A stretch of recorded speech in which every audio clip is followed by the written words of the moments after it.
going to talk today about checking your blood sugars. So let's first start by opening a glucometer. I would like to go ahead and thank Grantham University for their financial support, which made these videos possible, and Figures Health, who donated their glucometer. So we've opened our box.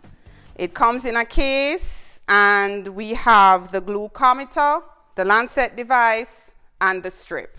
What do we do next? Always check expiration dates, okay?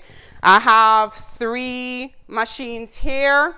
The side of the bottles always have the expiration date. Very important, because if it has expired, your results can be incorrect, okay? So we check our expiration date. Then get familiar with your device. Do not toss the book in the trash. Read it so you can know how to use it, how to set it, how to troubleshoot it. So always have your book.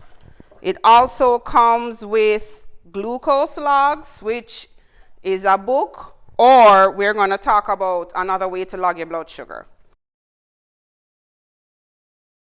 So we've opened our device, we've inspected our device. Wash your hands for 20 seconds. 20 seconds is happy birthday, traditional, or Stevie Wonder. Very important, because clean hands get good results. Okay? Then the next step is to check out your device. So Lancet devices come in all shapes and sizes. We have one, another one, and another one. Okay, so you see, all shapes and sizes. The needles themselves as well come in different sizes. You can get small ones for small fingertips, soft fingertips. You can get large ones if your fingertips are a little bit more calloused. So we inspect our device.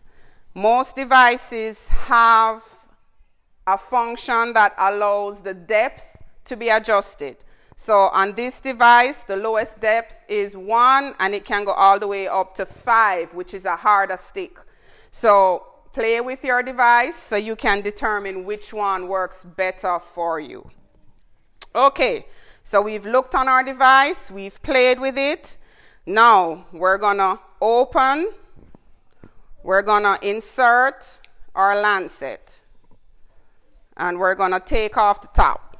Carefully put it back on. Try not to stick yourself while you put the cap back on. Okay, so I use 2, so I've set it to 2.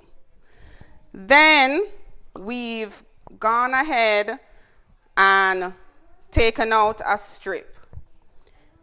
For each of the machines, it's very important to get familiar with the strip. Some machines, the blood sample goes to the front tip. Some machines, the blood sample goes to the side. So again, get familiar with your machine so you understand where the blood sample goes.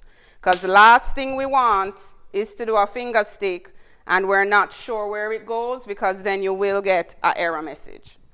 So we've inserted our strip, okay? Check the time and the date, because this affects your blood sugar log.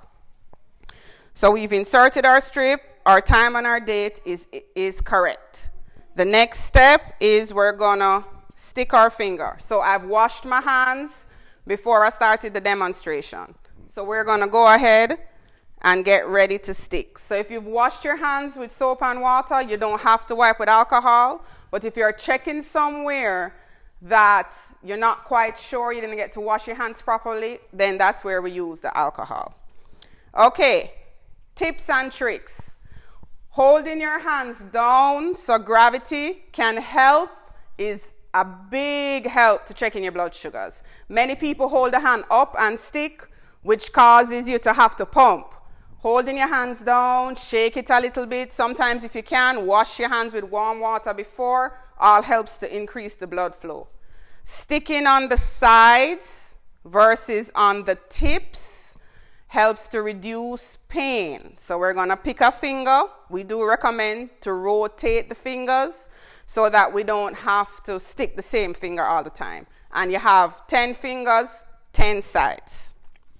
Okay, so we've gotten our device ready. We've gotten our fingertips ready. Slightly squeeze, press, and stick. The good thing about these new machines is they don't require a lot of blood, which is awesome. I'm going to show you something else too with these new machines. So I've just put a little bit on this strip. It allows me to add more blood. So I'm going to go ahead and add more blood versus an arrow. Beep to show you that we're good to go. And we're counting down to our results. 90. So the range for your blood sugar is determined by yourself and your doctor. So always discuss with your doctor what range you want it to be. Searching on the internet, there's a lot of information about diabetes on the internet, but your goals is definitely determined by yourself and your doctor. So we've checked. What's the next step? We toss the strip, okay? You toss the strip. You toss the Lancet device. Every time you check your sugars, it's a new Lancet and a new strip. Using the same Lancet over and over is one of the things that leads to painful finger sticks, okay? It's dull. It has dried blood on it. New Lancet, new device. Okay, so we've tossed our strip. We've checked our blood sugar. Something very helpful now with the glucometers is that many of them now has apps. So for example, this is the Figures Health. The Figures Health glucometer comes with an app that you sync it and it uploads your results, which makes it easier for you to communicate with your physician. You can actually email it to them versus writing it down. Also, certain Lancet devices allow alternate sites. So for many persons who've been diabetic for 10 years, 20 years, 30 years, you get tired of you sticking your fingers. Some Lancet devices, you can use alternate sites. You can use your hand, you can use your arm, you can use your thigh, just wherever is comfortable for you. You can go ahead and stick on that site. Also, don't forget expiration dates, expiration dates, expiration dates. Storage is also very important. Strips and glucometers are medical devices. Recommendation is controlled room temperature. Storing them in the vehicle can affect the accuracy. Storing them outside can affect the accuracy. Controlled room temperature is the best place to store. Thank you so much for your time. We look forward to continue sharing videos with you, and please follow us on our social media pages. Bye.